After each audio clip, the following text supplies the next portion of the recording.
So this deal was brought to me probably 5 days ago. And originally, when they brought it to me, they said, "We think the seller's going to want about $800,000. We're still figuring out what he wants." I said, "Okay, well, send me the deal, and I'll run numbers."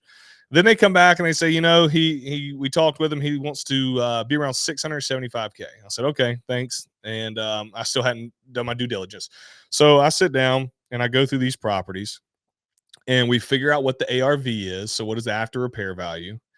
And then we figure out what they were going to rent for. Okay. So how I found the ARV is I went on Zillow. This isn't rocket science. I found homes that had sold recently in the area of these homes, and I found out what they were selling for a price per square foot.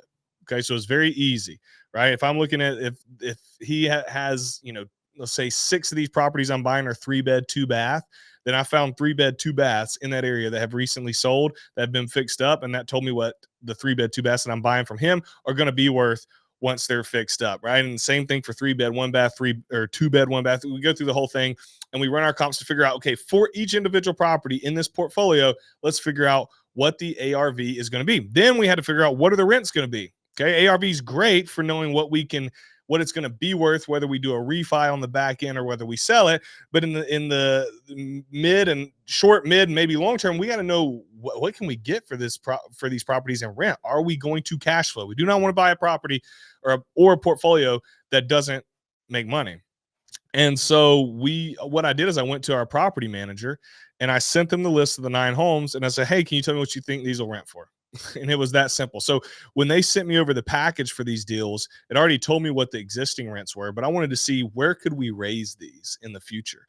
And it was literally a simple email, copied and paste the 9 units that the seller's agent had sent over, sent it to my property manager, and they texted me back and they said, "For each property, here's what we think you can get if they stay the same. Here's what we think they can get if you fix them up a little bit, or here's what we think you can get if we make it top end." And so I literally got 3 different prices from my property manager. All it took was an email from me. Okay, so now I know what these properties are going to be worth after I fix them up. Now I know what I can get for rent based on how we fix them up. Now I just went through and figured out, okay, if they're going to be worth this and they're going to rent for this, I need to get it at this. And so Homeboy started at 800, dropped it to really wanting 675. When we ran our numbers, we felt very comfortable that if we could get this deal at $540,000, that would be a win for us. Okay. $540,000 would be a win for us. Now that's a good ways off of where we started. They thought they wanted 800. Then they really, settled it. Okay, we'll be realistic. We'll do it at 675. Well, now we're coming in. We're offering, what is that, 135 whatever thousand less than what they're wanting. And I think there's a lesson in that. Too often at times, new investors and sometimes seasoned investors who just forget their way, I guess, look at what somebody is asking for a property, see that it's not where they need the numbers to be, and then they just pass it. They pass up on it, and they don't do anything to go and try and make the deal happen. I want to encourage you guys, when you find a deal that you like, run your numbers, figure out what you need to buy the property at for it to make sense to you. And there's tons of videos I've got, if you go up and down my channel on YouTube or my podcast, teach you how to analyze deals. That's not what this episode's about today.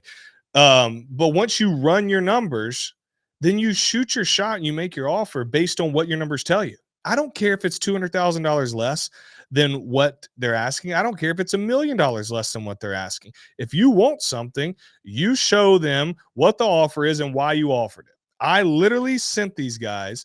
I said, "Hey, we got to buy it at 540. Here's why. We only think the ARVs are here. We think the rents are only going to be here. We can get them to here. And if we buy it too high, could we still make some money? Potentially, but we give ourselves too much risk. If they're willing to part with it at this way, at this price, we'll definitely do it because we know it's going to leave us a spread for equity, and it's going to give us strong cash flow off the get-go without touching rents. And then when we raise rents, it's going to be a very, very strong, stabilized portfolio." Sent that over to the broker. They sent it to the seller. You know what the seller came back and said? He said, "Well, that's in the ballpark of what we want, but we'd like to get a little bit more cash to take home." And so I said, "Okay." They didn't give, is there a number? And the guy I'm working with is like, they didn't give me a number. I said, well, mine's 540. Can you tell them to counter? Like, tell them I really need to be there. If they want to bump it to 550 to make them feel better, we'll do that. And so sure enough, they came back and they countered at 10,000 more at 550. And I took the deal because I'm not going to lose a deal over $10,000. We're talking about a $500,000 deal that I think we can make worth probably, let's see, 9 unit. We can make it worth over $1 million. I think we can make this portfolio today, if we fixed them up, worth 1 point. Oh, what's the math on that? Let's see, 120,000, we'll do the 125,000 times 9. Yeah, this would be 1.1 to 1.2 million dollars today, and we're getting at 550. So we're not going to miss a deal on a couple $10,000.